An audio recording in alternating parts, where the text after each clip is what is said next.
I, 22F, need to give some background first.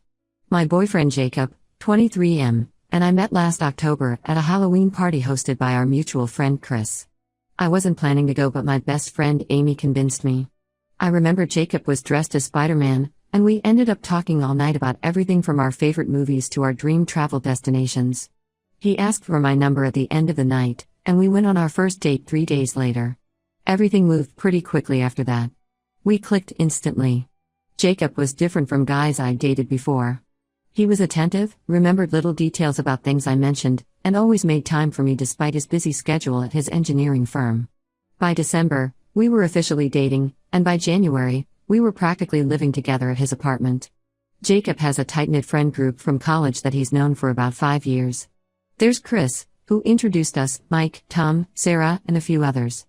Sarah was always around, but Jacob assured me they were just good friends. They met in their freshman year when they were paired up for a project. According to Jacob, Sarah helped him through a rough patch when his dad passed away during their second year of college. I never felt threatened by their friendship because Jacob was always open about their hangouts and often invited me along. Things were perfect until February. Jacob went to a party at Sarah's house to celebrate her promotion. I couldn't go because I had a deadline at work. I'm a graphic designer and had a big project due. Jacob said he'd probably crash at Chris's place since it was closer to Sarah's apartment. I didn't think anything of it. He'd done this before when hanging out with his friends. 2 days later, Jacob came to my apartment looking terrible. He hadn't answered my texts all day, which wasn't like him. He sat me down and confessed that he'd slept with Sarah that night. He said they both got really drunk, started talking about old times, and one thing led to another.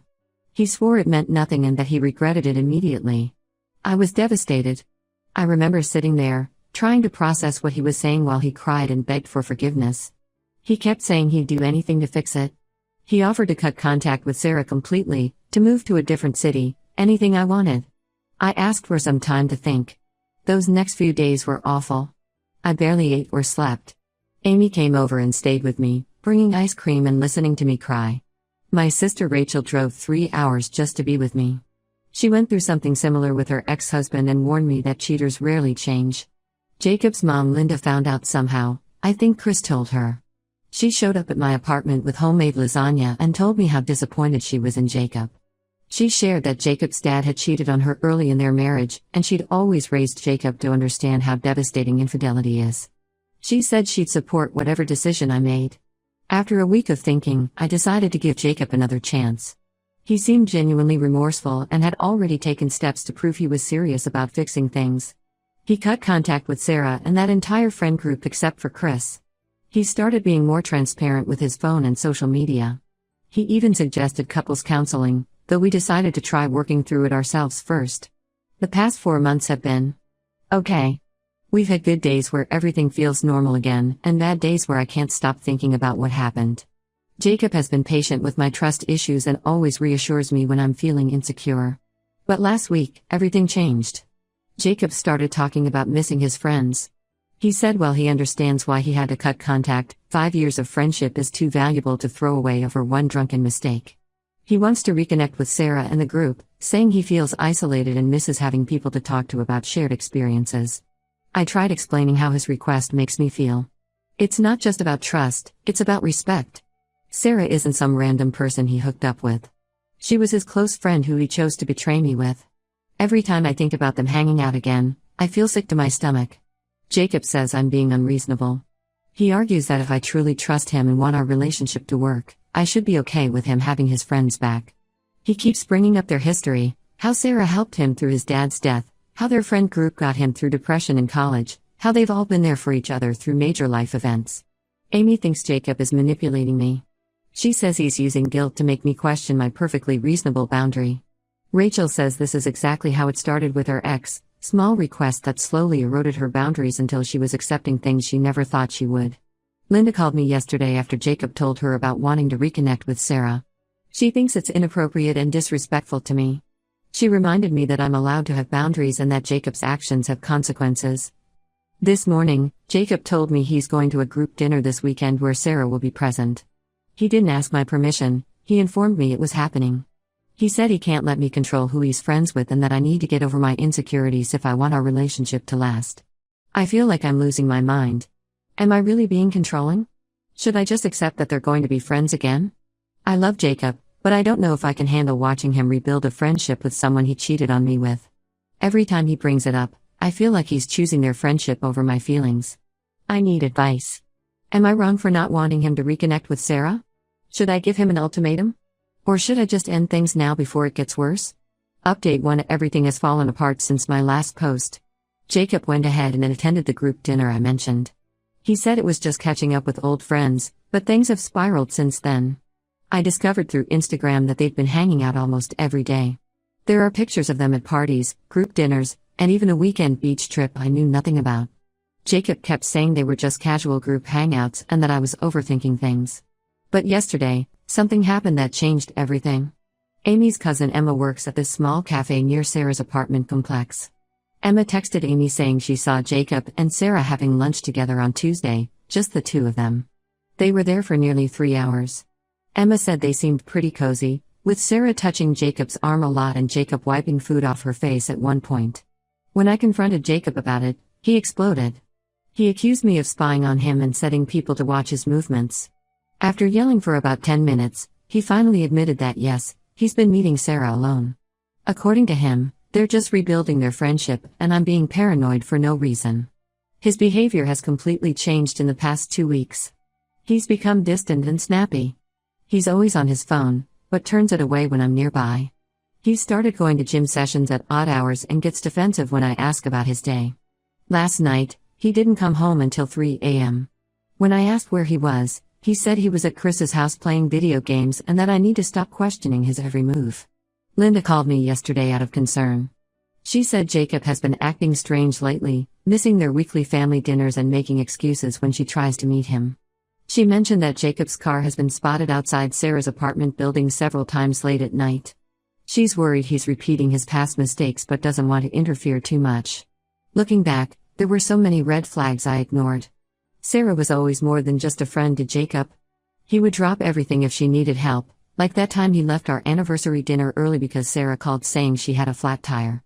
Or how he spent hours texting her during our vacation in March, claiming she was going through a rough time and needed support. Chris's girlfriend Megan reached out to me today.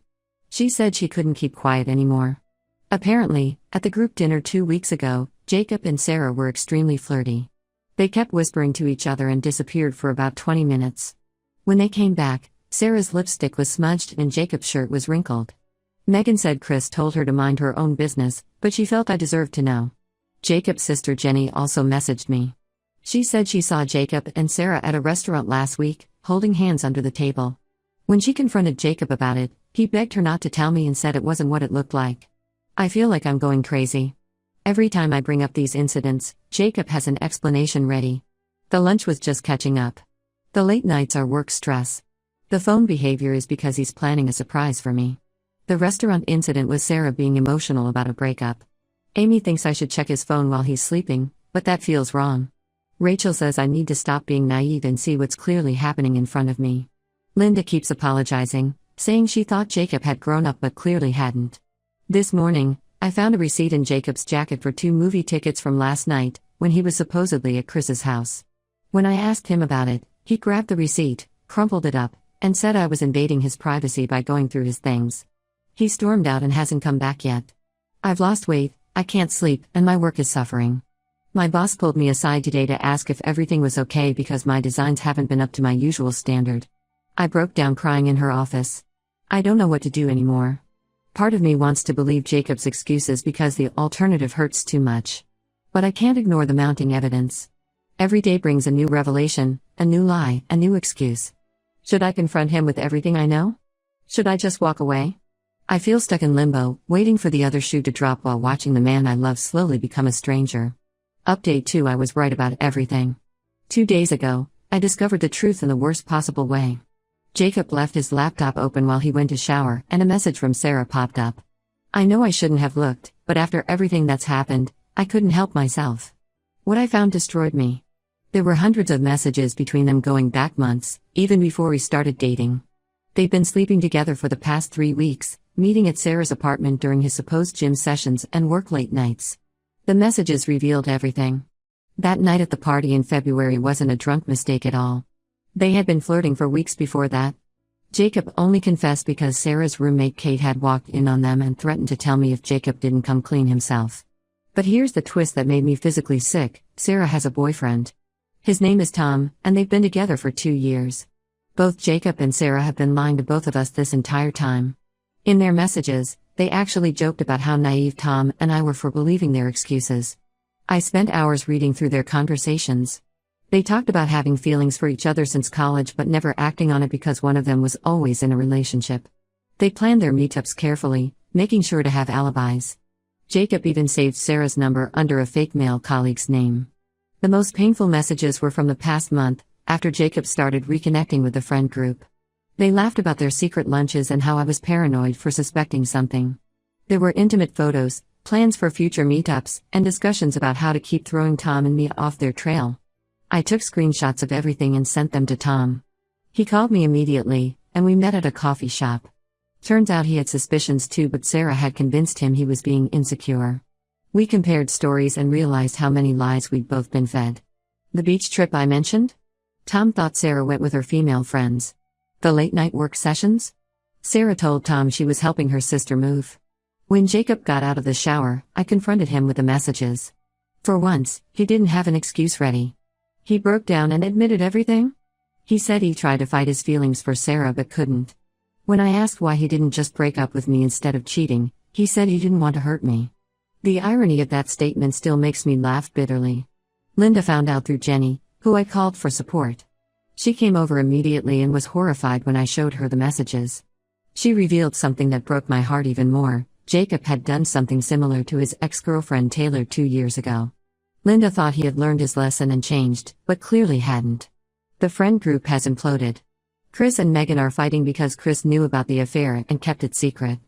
Mike and his girlfriend have cut ties with both Jacob and Sarah. Kate, Sarah's roommate, finally came forward with everything she knew, including details about meetups she'd witnessed. Tom confronted Sarah last night. According to Kate, Sarah tried to blame everything on Jacob, claiming he pursued her and she was confused. When that didn't work, she accused Tom of being emotionally unavailable, which apparently drove her to Jacob. Tom didn't buy any of it. Jacob has been calling and texting nonstop since I confronted him. His messages swing between begging for forgiveness and blaming me for driving him away with my paranoia. He even had the nerve to say that if I had been more understanding about him wanting to be friends with Sarah again, maybe this wouldn't have happened. I haven't responded to any of his messages. I'm staying at Amy's place while I figure out my next steps. Linda offered to help me move my things out of Jacob's apartment, and Rachel is driving down this weekend to help too. I feel like such a fool for not trusting my gut earlier. All the signs were there: the late nights, the secret meetings, the defensive behavior, the hidden messages. I just didn't want to believe the man I loved could be so cruel. Update 3: I finally moved out of Jacob's apartment completely. The last few weeks have been a roller coaster of emotions, but I'm starting to feel like myself again. After discovering the affair, I spent a week at Amy's place before finding my own apartment. It's a small studio, but it's all mine and Jacob has no idea where it is.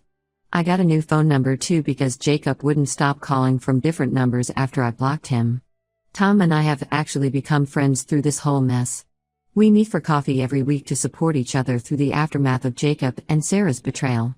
He told me Sarah has been trying to contact him constantly, sending long emails about how Jacob manipulated her and how she wants to fix things. He hasn't responded to any of them. The most surprising development? Jacob and Sarah are officially together now. They went public on social media just 2 weeks after everything blew up. They're posting about their perfect relationship and how sometimes the timing isn't right but love finds a way. It's honestly laughable how they're trying to romanticize their affair. Linda still checks in on me regularly. She's become like a second mom through all this. Last week, she told me Jacob is already showing his true colors with Sarah. Apparently, he was seen at a bar getting cozy with one of his new co-workers while Sarah was out of town. Linda said she's done trying to help him change. She's realized he needs to face consequences for his actions. The friend group has completely fractured. Chris and Megan broke up because she couldn't forgive him for covering up the affair. Mike and his girlfriend have started hanging out with Tom and me instead. Kate moved out of Sarah's apartment and told us she's been documenting their affair for months, disgusted by their behavior. Work has been my saving grace through all this. I threw myself into new projects and even got a promotion last week. My boss was incredibly understanding about everything and gave me flexible hours while I was dealing with the move. I've had moments of weakness where I wanted to check Jacob's social media or drive by his apartment, but I've stayed strong. Amy changed all my passwords and installed a blocker on my phone to prevent me from looking them up. The hardest part was getting rid of everything that reminded me of Jacob. I donated all the gifts he gave me, deleted our photos, and even sold the bracelet he got me for Christmas. It hurt, but it was necessary for moving forward. Yesterday, Jacob's sister Jenny told me he's been asking about me, wondering if I'm seeing anyone new. She shut him down immediately and told him he lost all right to know anything about my life. It felt good knowing his family is on my side. I know this is my last update because I'm finally ready to close this chapter of my life. Tom and I are planning a trip next month, just as friends, to help us both get away from all the drama. I've started painting again, something I gave up when I started dating Jacob, and it feels amazing to rediscover myself. To everyone who supported me through this journey, thank you. Your advice and kind words helped me find the strength to walk away. And to those going through something similar, trust your gut. The red flags are there for a reason. I'm not completely healed, but I'm getting there. And that's enough for now.